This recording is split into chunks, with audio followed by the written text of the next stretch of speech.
सब? आई होप कि आप लोग बहुत अच्छे होंगे। तो स्वागत है आपका मेरे चैनल ओवैस फ्री लर्निंग में। तो जैसा कि आप लोग जानते हैं बच्चों की पिछली जो मेरी वीडियो थी वो नर्वस सिस्टम का पार्ट 4 था, क्लास 8 का टॉपिक था और आई होप कि आप लोगों को बहुत पसंद आया होगा और आई होप कि आप लोगों ने देखा होगा। तो गाइस सबसे पहले मैं ये बता दूं कि जिन लोगों ने नहीं देखा है मैं डिस्क्रिप्शन में इस वाली वीडियो के उसकी लिंक दे दूंगा, आप लोग जरूर जाके उस वीडियो को देखें। तो चलिए आज की जो हमारी वीडियो है बच्चों वो होने वाली है फिजिक्स के ऊपर और टॉपिक हमारा होगा हीट ट्रांसफर जो कि क्लास 8 का टॉपिक है। तो चलिए फिर हम आज की वीडियो अपनी स्टार्ट करते हैं। उससे पहले मैं आप लोगों को एक बात बता दूं कि जिन लोगों को मेरी वीडियोस अच्छी लगती है या मेरा पढ़ाने का तरीका अच्छा लगता है वो लोग मुझे ऑफलाइन भी ज्वाइन कर सकते हैं। मैं अपना नंबर और अपना एड्रेस जो है वो डिस्क्रिप्शन बॉक्स में दे दूंगा। तो चलिए फिर हम अपनी वीडियो को स्टार्ट करते हैं। लेट्स गो बच्चों, हम लोग इस टॉपिक को शुरू करते हैं।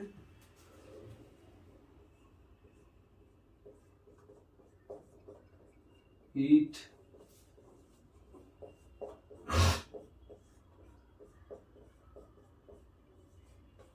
Transfer, heat transfer. ओके, तो ये हमारा क्लास 8 का टॉपिक है आज का। चलिए शुरू करते हैं। सबसे पहले मैं आप लोगों को ये बता दूं बच्चों कि इस चैप्टर में हम लोग क्या क्या चीज पढ़ने वाले हैं। इसमें हम लोग बॉइलिंग और एवापोरेशन के कॉन्ट्रास्ट के बारे में जानेंगे, दोनों में डिफरेंस क्या है।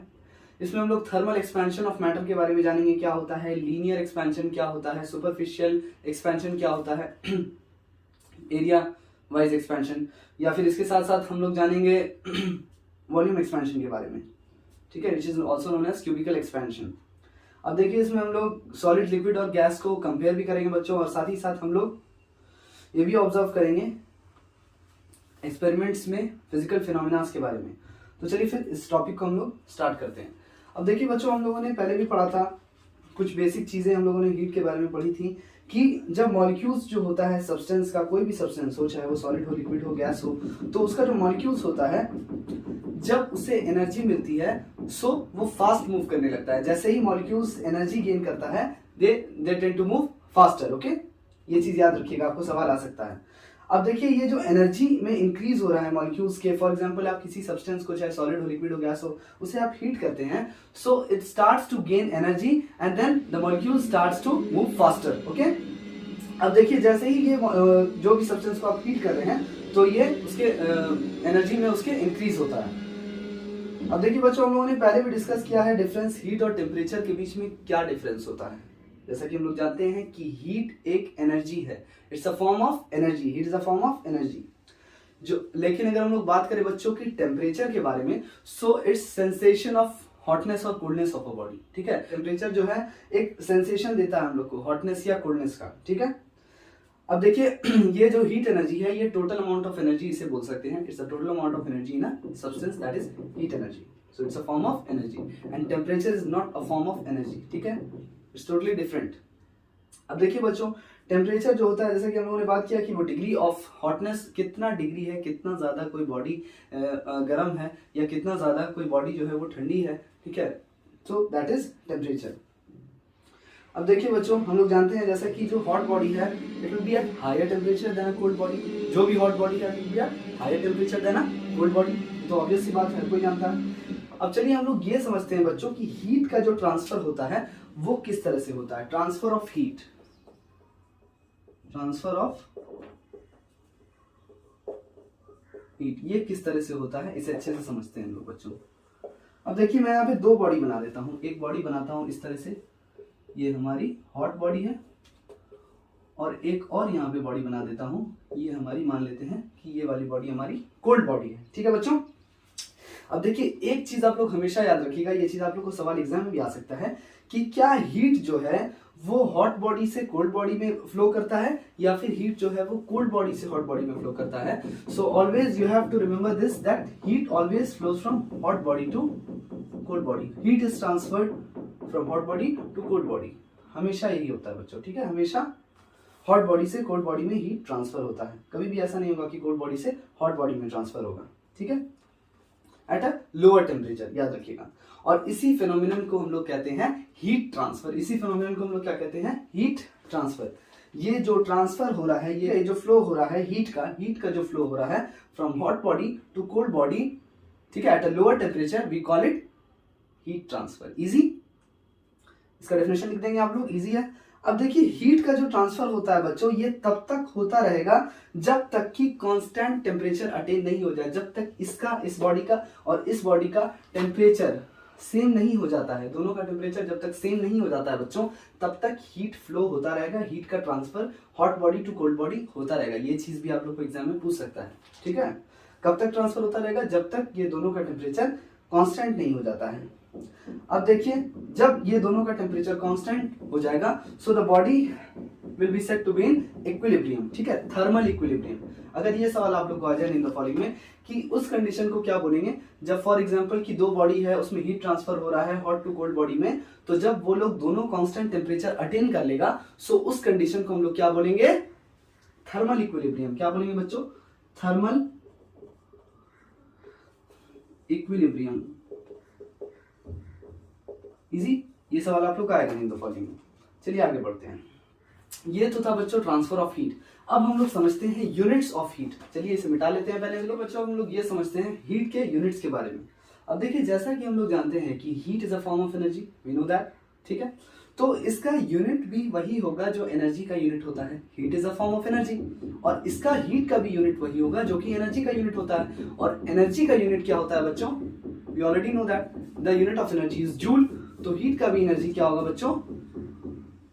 It will be joule and it will be denoted by J, ठीक है, जे से डिनोट करेंगे हम लोग। अब देखिए ऐसा यूनिट ऑफ हीट तो जूल होता है, ये तो हम लोग समझ गए। लेकिन हीट का जो ट्रेडिशनल यूनिट है, अगर आप लोग को ये सवाल आ जाए कि हीट का ट्रेडिशनल यूनिट क्या है, traditional unit, so that is calorie. इसका डेफिनेशन भी पूछता है बच्चों, इसका ट्रेडिशनल यूनिट है कैलोरी। अब देखिए 1 कैलोरी एक्चुअली होता क्या है, इसे हम लोग अच्छे से समझते हैं। 1 कैलोरी अगर बोले कि 1 कैलोरी हीट, सो कितना अमाउंट ऑफ हीट है 1 कैलोरी हीट? अब देखिए बच्चों जितना अमाउंट ऑफ हीट, जितने हीट की हम लोग को जरूरत पड़ रही है, for example 1 gram of water लेते हैं हम लोग। ये एक ग्लास है या कुछ भी है, इसके अंदर पानी भरा हुआ है, ठीक है, और इसके अंदर 1 ग्राम ऑफ वाटर है। तो इस 1 ग्राम ऑफ वाटर को 1 डिग्री सेल्सियस टेम्परेचर इसका बढ़ाने के लिए, कितना टेम्परेचर बढ़ाने के लिए? 1 डिग्री, सिर्फ 1 डिग्री सेल्सियस टेम्परेचर बढ़ाने के लिए जितने हीट की जरूरत पड़ रही है, ठीक है, the amount of heat which is required to raise the temperature of 1 gram of water, the amount of heat which is required to raise the temperature of 1 gram of water by just 1 degree Celsius. So उतने amount of heat को हम लोग कहते हैं, we call it 1 calorie, ठीक है, 1 calorie. जितने heat की हम लोग को जरूरत पड़ती है 1 ग्राम ऑफ वाटर को 1 डिग्री सेल्सियस टेम्परेचर बढ़ाने के लिए, that amount of heat is called 1 calorie. अब देखिए बच्चों अगर इसी का बिगर यूनिट पूछा जाए कि कैलोरी का बिगर यूनिट क्या है, so that is kilo calorie. Very easy, name the following सवाल, the bigger unit of calorie is kilo calorie. और एक चीज याद रखिएगा बच्चों कि 1 किलो कैलोरी में 1 के कैल इस तरह से लिख सकते हैं, इक्वल टू इसमें कितना कैलोरीज होता है बच्चों? 1000 कैलोरीज, ठीक है। 1 किलो कैलोरी में कितना कैलोरीज होता है बच्चों? 1000 calories. This question can be asked, okay. अब देखिए अगर पूछे कि 1 कैलोरी में कितना जूल होता है, तो ये भी याद रखिएगा बच्चों कि 1 कैलोरी में आपका 4.2 जूल होता है। ये सारा यूनिट आपको याद रखना जरूरी है, क्योंकि जब आप लोग को न्यूमेरिकल्स पूछेगा, अगर 8th में पूछेगा या 9th में हायर स्टैंडर्ड्स में पूछेगा, so these all things will help you, ठीक है, दे गोना हेल्प यू। अब देखिए बच्चों आगे बढ़ते हैं हम लोग। उसी तरह से 1 जूल जो है वो 0.24 कैलोरीज के बराबर होता है। अगर हम लोग 1 जूल की बात करें, 0.24 कैलोरीज के बराबर होता है, ठीक है। ये सारा आप लोग को याद करना जरूरी है, इसका वैल्यू। तो चलिए आगे बढ़ते हैं बच्चों। हम लोग ये समझते हैं कि हीट का इफेक्ट्स क्या होता है। इफेक्ट्स ऑफ हीट पढ़ते हैं, इसे हम लोग मिटा लेते हैं। तो बच्चों चलिए अब हम लोग एकदम थॉरली इस चीज को समझते हैं कि हीट का इफेक्ट्स क्या होता है। अब देखिए बच्चों हम लोग ये तो जानते हैं कि हीट जो है, शायद आप नहीं जानते होंगे कि हीट जो है वो 3 चीज में चेंज ला सकता है। सबसे पहला है आपका टेम्परेचर, दूसरा मैटर, स्टेट ऑफ मैटर में चेंज ला सकता है, और तीसरा heat dimensions of the object में चेंज ला सकता है। जो भी ऑब्जेक्ट है उसके डायमेंशंस को वो बदल सकता है, उसके टेम्परेचर को वो बढ़ा सकता है, और उसके स्टेट ऑफ मैटर को भी can change, it can even change the state of matter of that particular object. अब देखिए हम लोग चलिए शुरू करते हैं, समझते हैं सबसे पहले कि हीट जो है वो टेम्परेचर में चेंज कैसे लाता है बच्चों। अब देखिए जब आप देखते होंगे कि जब हम लोग किसी भी सब्सटेंस को हीट करते हैं, फॉर एग्जांपल जब हम लोग पानी गर्म करते हैं, तो उसका टेम्परेचर क्या होता है, बढ़ता है, इंक्रीज करता है।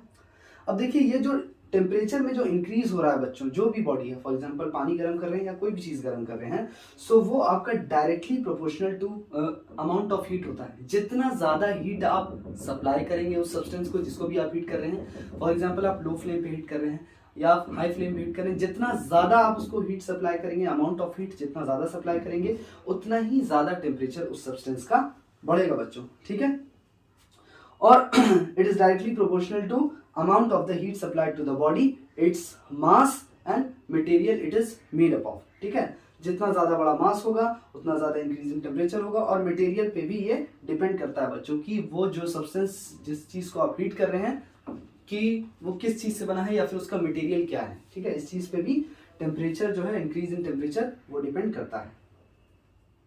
अब देखिए बच्चों ऐसा इसलिए होता है कि जब आप किसी भी सब्सटेंस को हीट करते हैं तो उसका मॉलिक्यूल्स क्या होता है, the molecules of that particular substance starts gaining kinetic energy. Kinetic energy क्या होता है बच्चों? काइनेटिक एनर्जी वो एनर्जी है जो कि फॉर एग्जांपल कोई सब्सटेंस जब मूव करता है, कोई भी चीज जब मूव कर रही है तो उस वक्त जो उसके अंदर एनर्जी पाई जा रही है, that is known as kinetic energy. अब देखिए जैसे ही ये जो मॉलिक्यूल्स है, हर चीज जो है मॉलिक्यूल्स एंड एटम से बनी है, molecules the smallest unit is atom. तो मॉलिक्यूल्स जो होता है किसी भी सब्सटेंस का, whether it is solid, liquid और gas, so it starts gaining kinetic energy when heat is supplied to that substance, when heat is supplied to that object, और whether it is liquid, solid और gas, ठीक है। तो वो kinetic energy gain करना शुरू करता है। Its molecules tend to move faster, उसका मॉलिक्यूल्स जो है वो मूव करना शुरू हो जाता है। लेकिन जब आप कूल करेंगे सेम सब्सटेंस को तो उसका काइनेटिक एनर्जी वो घटने लगता है। क्यों? क्योंकि जब आप मूव करेंगे, मैं इसे यहाँ पे एक्सप्लेन करता हूँ अच्छे से।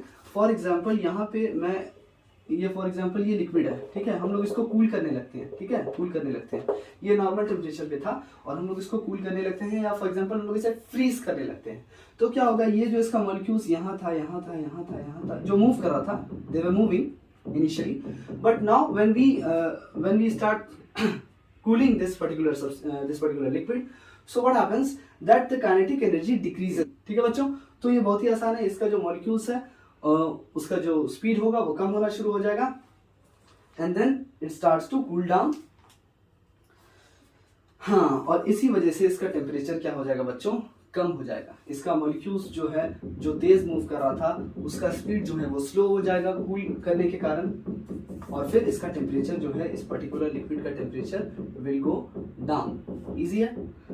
अब चलिए बच्चों हम लोग ये तो समझ गए कि चेंज इन टेम्परेचर था ये, चेंज इन टी। अब हम लोग ये समझ लेते हैं बच्चों कि स्टेट ऑफ मैटर में किस तरह से चेंज आता है। State of matter, I hope कि आप लोग ये जानते होंगे कि what is state of matter. So there are three states of matter, that is solid, liquid and gas. तो चलिए ये समझ लेते हैं कि how the heat affects the three states of matter. So will try to understand it thoroughly. अब देखिए जब हम लोग किसी भी सब्सटेंस को हीट सप्लाई करते हैं, फॉर एग्जांपल ये एक सब्सटेंस है, for example let's consider it a solid, ठीक है, ये एक सब्सटेंस है और ये इसका मॉलिक्यूल है। हम लोग जानते हैं कि सॉलिड के मॉलिक्यूल्स के बीच में ज्यादा स्पेस नहीं होता है, it's almost negligible, we all know that. देखिए इस तरह से ये इसका मॉलिक्यूल्स है, ये सॉलिड है, ठीक है। अब जैसे ही हम लोग इसमें हीट सप्लाई करेंगे तो इसका मॉलिक्यूल्स जो है वो मूव करना शुरू हो जाएगा, वो अपने मीन पोजीशन से हिलना शुरू हो जाएगा, मीन पोजीशन से वो मूव करना शुरू हो जाएगा इधर उधर, ठीक है। फॉर एग्जांपल ये इस तरफ मूव करना शुरू हो जाएगा, ये इस तरफ, ये इस तरफ, ये इस तरफ मूव करना शुरू हो जाएगा, दे स्टार्ट टू मूव। देखिए इस तरह से ये इधर उधर मूव करना शुरू हो जाएगा। जैसे ही हम लोग इसमें हीट सप्लाई करेंगे, the molecules tend to move faster. Why? Because they gain energy, they gain kinetic energy, so they tend to move faster. देखिए बच्चों इससे क्या होता है, इससे उसके स्टेट ऑफ मैटर में चेंज होता है। ये जो एनर्जी गेन करता है, the molecule start vibrating, they start gaining energy, that is kinetic energy, and they tend to move faster. Vigorously ये लोग मूव करने लगता है। अगर फॉर एग्जांपल मैं लिक्विड की बात करूं, लिक्विड में मॉलिक्यूल्स दूर होता है, they are far apart as compared to solids. The intermolecular space is more as compare to solids, ठीक है, ये इंटरमोलिकुलर स्पेस है। अब इसमें क्या होता है बच्चों कि ये मॉलिक्यूल्स जो है ये मूव करना शुरू हो जाता है, ये इधर जाने लगता है, ये इधर जाने लगता है, ये इधर उधर जाने लगता है, ठीक है। जैसे ही आप हीट सप्लाई करेंगे, as soon as heat is transferred to this liquid, for example this is liquid, this is solid, so they tend to move faster, ठीक है। they start to change their positions, that is their mean positions। अब देखिए बच्चों होता क्या है कि जैसे for example heat energy liberate होता है, ये तो मैं बात कर रहा था कि जब ये हीट एनर्जी गेन करता है, यानी कि हीट एनर्जी जब अब्सॉर्ब करता है तो मॉलिक्यूल्स जो है वो तेज फास्टर मूव करना शुरू होता है, फास्ट होने लगता है, तेज तेज भागने लगता है इधर से उधर, ठीक है, अबाउट द मीन पोजीशन। लेकिन अगर मैं बात करूं कि यही सेम सॉलिड है, इसको हम लोग, इसका हीट बाहर निकल रहा है, ठीक है, इवोल्यूशन हो रहा है, इसका हीट जो है वो इवॉल्व कर रहा है, या फिर हीट जो है वो लिबरेट कर रहा है, बाहर निकल रहा है हीट, तो क्या होगा बच्चों, जस्ट अपोजिट हो जाएगा। मैंने बोला था अभी फौरन थोड़ी देर पहले कि जब हीट ये अब्सॉर्ब करेगा या हीट एनर्जी जब ये गेन करेगा, so molecules will tend to move faster as they will gain kinetic energy. अब जैसे ही यही सेम सॉलिड है ये हीट लूज कर रहा है या हीट लिबरेट कर रहा है, बाहर की तरफ छोड़ रहा है हीट, तो क्या हो जाएगा, इसी का उल्टा सिचुएशन हो जाएगा, कंडीशन हो जाएगा कि क्या होगा कि ये जो मॉलिक्यूल्स है will slow down, molecules will slow down जब हीट एनर्जी लिबरेट करेगा ऑन लिबरेशन। जैसा कि बच्चों मैंने बताया कि जैसे ही लिबरेशन होगा हीट एनर्जी का, हीट जो है वो बाहर निकलेगा इस पर्टिकुलर सब्सटेंस से, चाहे सॉलिड हो, चाहे लिक्विड हो, चाहे गैस हो। जब हीट लिबरेट होगा बच्चों तो मॉलिक्यूल्स जो है वो स्लो डाउन हो जाएगा, ठीक है, उसका स्पीड जो है वो धीमा हो जाएगा, और इस वजह से उसका काइनेटिक एनर्जी भी क्या हो जाएगा, कम हो जाएगा। क्योंकि काइनेटिक एनर्जी किसकी वजह से होता है बच्चों, मूवमेंट की वजह से होता है। अगर कोई ऑब्जेक्ट या कोई पार्टिकल मूव कर रहा है, सो it possesses kinetic energy, and when it slows down and comes to rest it possesses potential energy। हम जानते हैं ये चीज। तो बच्चों अब ये समझते हैं ये तो हम लोग समझ गए कि मॉलिक्यूल्स जो है वो स्लो डाउन हो जाएगा, और ये ऑटोमेटिकली हम लोग को पता है कि जब मॉलिक्यूल स्लो डाउन हो जाएगा so it will lose kinetic energy, क्योंकि उसका मूवमेंट धीरे धीरे स्लो हो रहा है, धीमा हो रहा है। हाँ तो बच्चों आई होप कि आप लोगों को यहाँ तक समझ में आया होगा। चलिए दूसरे टॉपिक की तरफ बढ़ते हैं, इसे हम लोग मिटा लेते हैं। तो चलिए बच्चों हम लोग ये समझ लेते हैं कि स्टेट्स ऑफ मैटर में जो चेंज होता है वो कैसे होता है, और उससे जो भी टर्म्स उससे रिलेटेड हैं change of state of matter से, उसके बारे में हम लोग बारी बारी से समझ लेते हैं बच्चों। अब देखिए हम लोग ये बना लेते हैं इस तरह से, बेसिकली लिक्विड है, इधर सॉलिड है और इधर गैस है, इस तरह से बना लेते हैं, ठीक है। अब यहाँ से यहाँ चेंज, ये स्टेट, ये चेंज, ये gas to solid, solid to gas, इसे बारी बारी से हम लोग समझते हैं बच्चों। अब जैसे फॉर एग्जांपल सबसे पहले हम लोग देखते हैं बच्चों मेल्टिंग के बारे में या फिर फ्यूजन के बारे में। मेल्टिंग किसे कहते हैं बच्चों, पिघल जाना, मेल्ट कर जाना, पिघल जाना।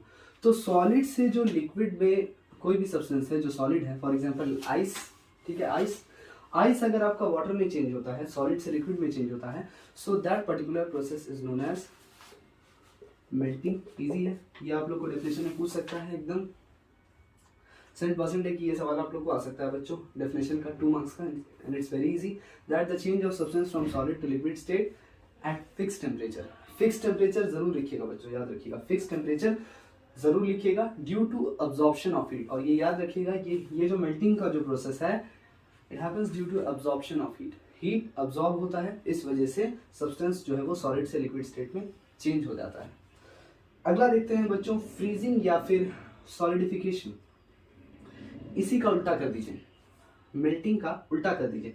सॉलिड से जब लिक्विड में जा रहा था due to absorption of heat at a fix temperature, so that is known as melting. Do the reverse of this process. Liquid से जब सॉलिड सब्सटेंस में जाएगा, लिक्विड से कोई भी सब्सटेंस जो कि लिक्विड फॉर्म में है, फॉर एग्जांपल वाटर, जब सॉलिड फॉर्म में जाएगा, आइस, ठीक है, at a fixed temperature due to liberation of heat, heat energy liberate कर रहा है, हीट एनर्जी बाहर की तरफ निकल रहा है, बाहर निकल रहा है, so that is called freezing. Freezing या फिर इसका दूसरा नाम है बच्चों सॉलिडिफिकेशन, सॉलिडिफिकेशन, ठीक है, फ्रीजिंग या solidification. So the reverse process of melting is freezing और सॉलिडिफिकेशन। तीसरा है बच्चों हमारा बॉइलिंग या एवापोरेशन। देखिए बॉइलिंग क्या होता है बच्चों, हम लोग लिक्विड को बॉईल करते हैं। हम लोग जानते हैं कि जब भी हम लोग किसी लिक्विड सब्सटेंस को बॉईल करेंगे तो वो वेपर स्टेट में आ जाएगा, गैसियस स्टेट में आ जाएगा। Liquid will change into vapour और गैस, ठीक है। सो इसी प्रोसेस को हम लोग बोलते हैं बॉइलिंग, और ये हमारा हीट के अब्जॉर्प्शन की वजह से होता है, क्योंकि जाहिर सी बात है जब हम लोग किसी सब्सटेंस को बॉईल करते हैं तो वो हीट एनर्जी अब्जॉर्ब करता है, लूज तो नहीं करता है। तो ये जो लिक्विड से गैसियस स्टेट में सब्सटेंस चेंज हो रहा है बच्चों at a fixed temperature due to absorption of heat, so that is known as boiling, ठीक है। अब इसी प्रोसेस का आप उल्टा कर दीजिए बच्चों।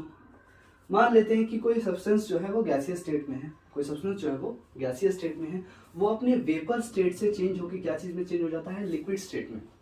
बारिश जो होती है उसमें क्या होता है, कंडेंसेशन, यानी कि जो वेपर स्टेट में है, या for example it is in substance is in gaseous state और vapour state, you can even call it vapour state.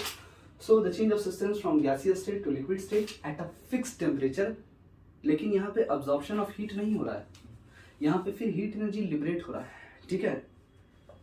So that is called condensation.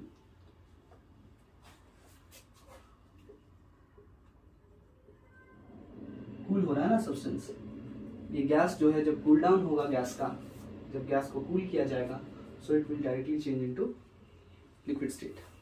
अब चलिए बच्चों हम लोग ये समझ लेते हैं कि एवापोरेशन क्या होता है। एवापोरेशन देखिए बच्चों, एवापोरेशन जो है is somewhat similar to boiling, is somewhat similar to boiling, but it's actually different in some case। देखिए बच्चों एवापोरेशन जो है वो सरफेस फेनोमेनन होता है, वो सिर्फ वाटर का जो सरफेस एरिया होता है, सरफेस ऊपर का जो सरफेस होता है, ऊपरी हिस्सा पानी का, वहीं पर से वाटर जो है वो वेपर में चेंज होता है। ऊपर का जो सरफेस वाटर है वही बस चेंज होता है, बाकी नीचे के वाटर पे कोई इफेक्ट नहीं पड़ता है, नीचे के अंदर के पानी पे। लेकिन बॉइलिंग में the whole water is affected और the whole liquid is affected, ठीक है।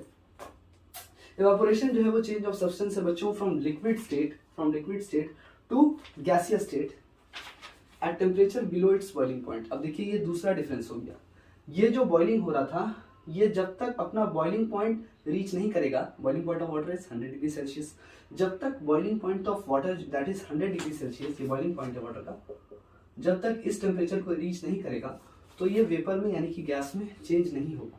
लेकिन बच्चों मैं आपको बता दूं कि एवापोरेशन में ऐसा नहीं होता है।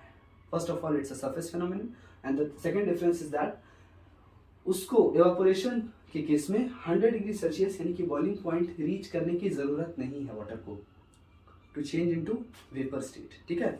वो अपने जो उसका बॉइलिंग पॉइंट है उससे नीचे के भी टेम्परेचर पे, फॉर एग्जांपल 60 डिग्री 70 डिग्री या फिर 50 degree even at 38 degree 39 degree, तो किसी भी टेम्परेचर पे that is below its boiling point वो उस पर चेंज होके वेपर स्टेट में चेंज हो सकता है, ठीक है। ये था आपका एवापोरेशन।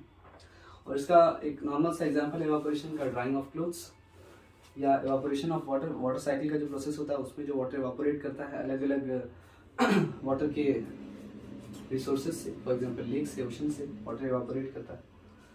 अब चलिए बच्चों हम लोग समझ लेते हैं सब्लिमेशन क्या होता है।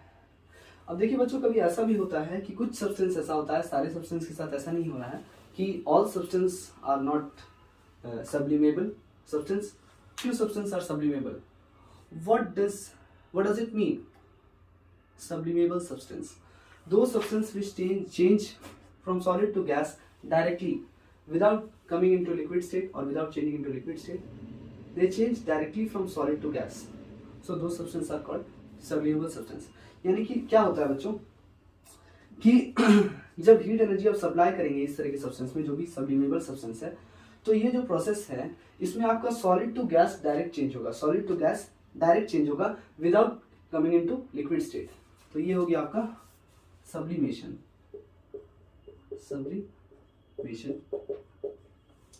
ठीक है बच्चों, आपकी ये समझ में आया होगा।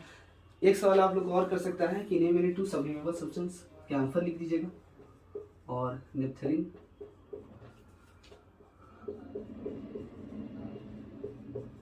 नेपथलीन, ये दो आंसर है। ये दोनों substance, these two substances can undergo sublimation। अब देखिए इसी का रिवर्स कर दीजिए, ये जो सब्लिमेशन हम लोगों ने अभी पढ़ा है इसका रिवर्स कर दीजिए, उल्टा कर दीजिए। कि अगर गैस डायरेक्टली सॉलिड में चेंज हो जाए, गैस को कभी डायरेक्टली सॉलिड में चेंज होता देखा होता है, तो गैस जो है वो अगर डायरेक्टली सॉलिड में चेंज हो जाए बच्चों, so that particular process is known as deposition. Okay, अब देखिए इस प्रोसेस में डायरेक्टली गैस जो है वो सॉलिड स्टेट में चेंज हो जाता है without changing into liquid state, same as this one, without coming into liquid state sublimation, without coming into liquid state deposition. Deposition, ये नेम द फॉलोइंग में भी सवाल आ सकता है और 2 मार्क्स का इसका डेफिनेशन भी पूछ सकता है कि कौन सा प्रोसेस है जिसमें गैसियस स्टेट से डायरेक्टली सॉलिड स्टेट में सब्सटेंस चेंज हो जाता है without coming into liquid state. So the answer is deposition. I hope कि आपको यहाँ तक बहुत अच्छे से समझ में आया होगा बच्चों। जिन जिन प्रोसेस के बारे में हम लोगों ने यहाँ बात किया, आई होप कि बहुत अच्छे से समझ में आया होगा। इस तरह से चेंज ऑफ मैटर होता है, इस तरह से change of state of matter या चेंज ऑफ सब्सटेंस होता है। अब देखिए बच्चों, हम लोग ये तो जानते हैं कि बॉइलिंग, थोड़ा सा मैं आप लोग को बताऊंगा बॉइलिंग और एवापोरेशन के बारे में कि ये somewhat they are very much similar, we know that, ठीक है। लेकिन इसमें होता क्या बच्चों, इसमें दोनों में ही चेंज ऑफ सब्सटेंस हो रहा है from liquid to gaseous state. Boiling में भी लिक्विड टू गैसियस स्टेट हो रहा है और एवापोरेशन में भी क्या हो रहा है, लिक्विड टू गैसियस स्टेट हो रहा है। लेकिन let me tell you one thing कि these two process are totally different, ठीक है। However, they are similar in few things, but they are totally different. How? कि देखिए सबसे पहले मैं आपको ये बता दूं बच्चों कि ये जो है evaporation, ये हमारा एक surface phenomenon है। मैं आपको बता दूं, देखिए ये जो evaporation है, it takes place from the surface of the liquid। जो भी liquid है, मैं evaporation आपको explain करता हूँ अच्छे से। इससे पहले हम लोग मिटा लेते हैं, फिर आप लोगों को evaporation explain करता हूँ। हम लोग यहाँ पे एक लेक बना लेते हैं इस तरह से, ठीक है। लेक बना लिए, ये पानी, हम लोग अच्छे से डिटेल में समझते हैं कि एवापोरेशन आखिर होता कैसे है और ये कैसे बॉइलिंग से डिफरेंट है। अब देखिए बच्चों, ये तो हम लोग जानते हैं कि जो चेंज ऑफ स्टेट हो रहा है लिक्विड स्टेट से सॉलिड स्टेट में, लिक्विड स्टेट से गैसियस स्टेट में, that is evaporation by absorbing heat. Heat absorb होता है तब तो ये लिक्विड से गैसियस स्टेट में जाता है, हीट लिबरेट तो नहीं होगा। अब देखिए बच्चों, जैसा कि मैंने आपको बताया कि evaporation can take place below its boiling point, can take place even below its BP which denotes boiling point। तो boiling point से नीचे यानी 100 डिग्री सेल्सियस से नीचे भी अगर टेम्परेचर रहेगा उसमें भी आपका evaporation हो जाएगा आराम से, ठीक है। लेकिन ऐसा बॉइलिंग के केस में नहीं होगा, उसमें जब तक 100 डिग्री सेल्सियस टेम्परेचर नहीं पहुंचेगा, unless and until the temperature rises or the temperature reaches this 100 degree Celsius, that is the boiling point of water, so it will not change into vapor state, okay। अब देखिए बच्चों, evaporation जो होता है वो surface से होता है, यानी कि ये जो वाटर सरफेस है, ये ऊपर का जो ये सरफेस जो है, सरफेस ऑफ वाटर, यहीं से evaporation होता है। नीचे का जितना भी पानी होगा डेप्थ में या फिर इस सरफेस से नीचे जितना भी पानी होगा वो evaporate नहीं करता है, सिर्फ जो सरफेस का ऊपर का जो वाटर होता है वही evaporate करता है बच्चों। And it can take place at all temperatures, किसी भी टेम्परेचर पे evaporation हो सकता है, किसी भी टेम्परेचर पे बिलो इट्स बॉइलिंग पॉइंट, जैसा कि मैंने आप लोगों को बताया। अब देखिए हम लोग समझते हैं इसे, ये जो लिक्विड है, फॉर एग्जांपल ये एक लेक है। अब ये जितना भी लिक्विड है, होता क्या बच्चों कि ये हीट अब्सॉर्ब करता है, आसपास में सराउंडिंग में हर जगह हीट है, ठीक है। जितना भी हीट है जहाँ अलग अलग प्लेस में, अलग अलग एरियाज में, तो वो आसपास से जितना भी हीट है उसे अब्सॉर्ब करता है और उसके बाद उसे एवापोरेट करता है, ठीक है। उसके बाद वो पानी जो है वो एवापोरेट करने लगता है। As soon as it starts absorbing heat, the water starts evaporating, जिसकी वजह से जो वाटर का टेम्परेचर है, इस वाटर का टेम्परेचर है वो डिक्रीज हो जाता है। क्यों? हीट अब्सॉर्ब हुआ, water starts evaporating or the liquid starts evaporating and the temperature gradually decreases, okay। अब ऐसा इसलिए होता है बच्चों, फॉर एग्जाम्पल मान लीजिए मैं आपको एक एग्जांपल देता हूँ evaporation का। आप देखते होंगे कि जब आप परफ्यूम को अपने हाथ पे इस तरह से स्प्रे करते हैं या किसी भी स्पिरिट को अपने हाथ पे इस तरह से स्प्रे करते हैं, आप देखिएगा कि वो आपको एक कूलिंग इफेक्ट देगा, ठीक है, या फिर एक कूलिंग सेंसेशन देगा, आपको हल्का हल्का ठंडा ठंडा महसूस होगा। ऐसा क्यों होता है?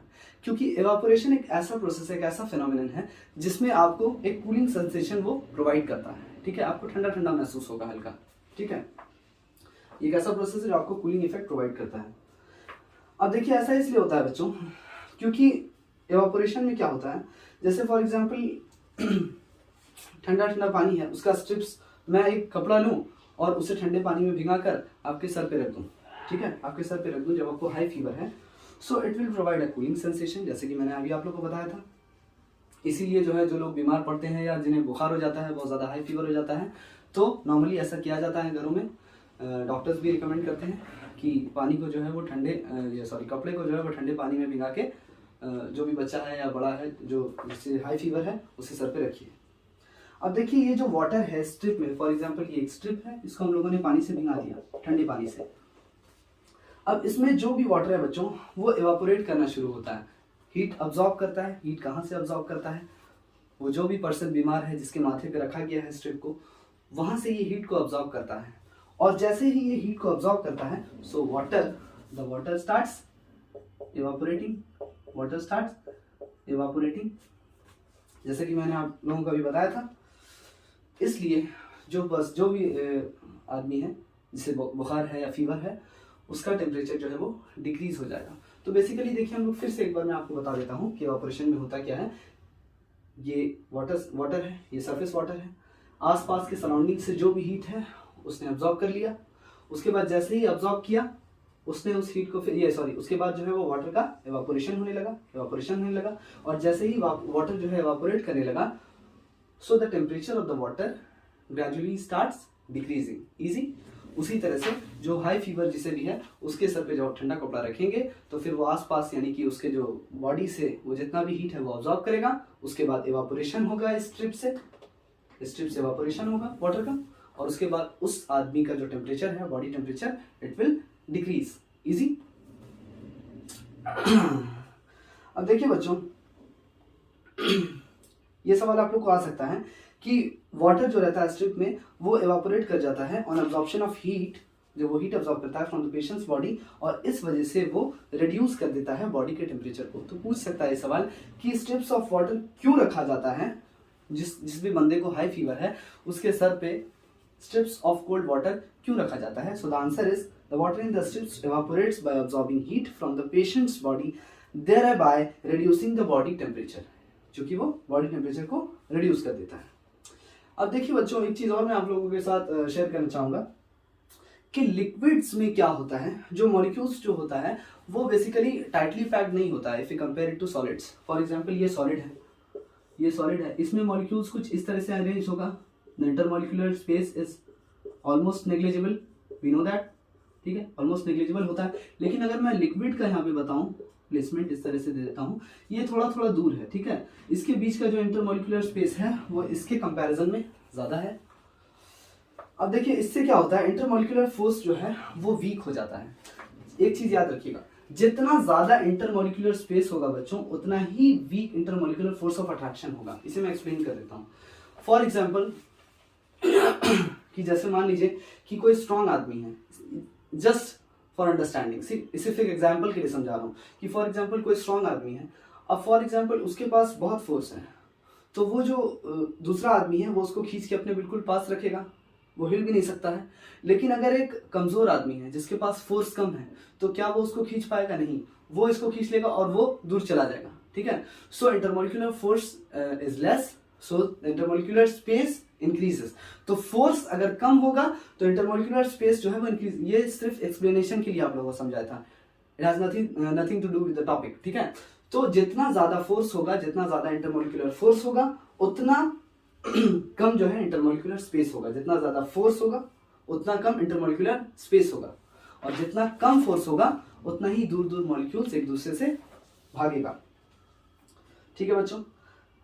अब देखिए ये जो मॉलिक्यूल्स है लिक्विड का, we are talking about evaporation के बारे में थोड़ा सा और बात करते हैं कि ये जो मॉलिक्यूल्स है जो कि सरफेस पे है, लिक्विड सरफेस पे जो मॉलिक्यूल्स है, जब वो आसपास से हीट एनर्जी एक्वायर करता है या गेन करता है, so they gain kinetic energy gain करना शुरू कर देता है, क्योंकि these molecules tend to move fast move करने लगता है as they gain kinetic energy.